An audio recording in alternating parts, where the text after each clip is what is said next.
Hello once again. I've retreated to my bedroom for this. Company is not mine, so I've retreated here. Now, some people say, stop moaning and actually do something about it. Well, I do in my own way. I post to at least 5 social networks with what I believe to be true. But I don't vent anger or seek revenge. Both are negative and can be turned inwards to destroy the hater. Having said that, I won't forget the lies and concerted effort to control us all by those who are now unseen. And I would encourage you to watch a video I will leave a link to and listen to Roz. She's a psychologist, barred from practice because of her views. And she has a lot of common sense. And once again, it's a woman who steps up to the plate to be heard. But having said that, she's quite sensible enough not to stick her head out too far because of the endemic censorship on all these platforms. Now, it's debatable who actually said this. Some people say it was Voltaire, some say not. But the question is this.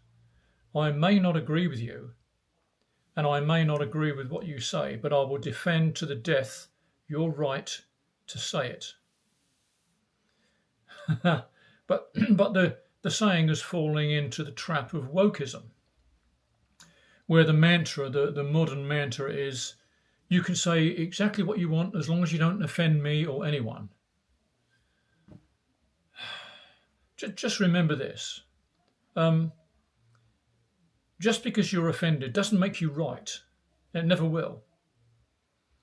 I'm offended nearly every day by the flocks of sheep out there pretending to be people who continually bleat for the attention of the woke shepherd and his obedient dogs while being corralled into the appropriate pens awaiting their next orders.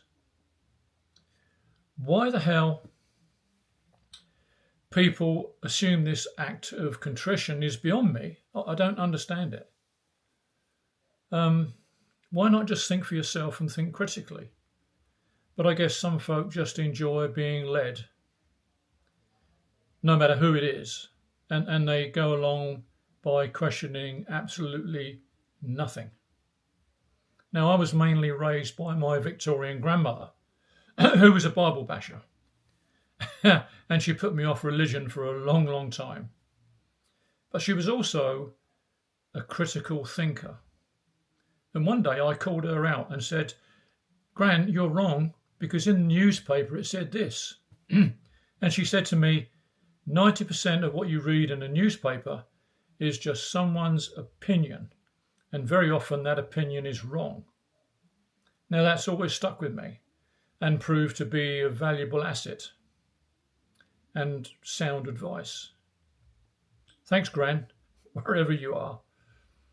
We now live in a world where we are compelled to follow the science. Oh, really?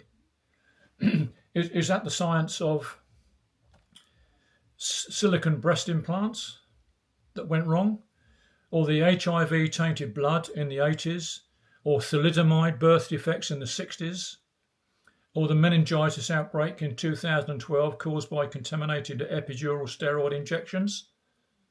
Need I go on? Follow the science at your own peril. And just remember this, science is only as good as the time it takes to prove it wrong. And today is the biggest testing time ever.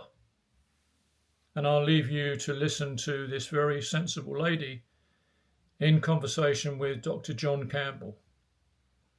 Thank you very much for listening.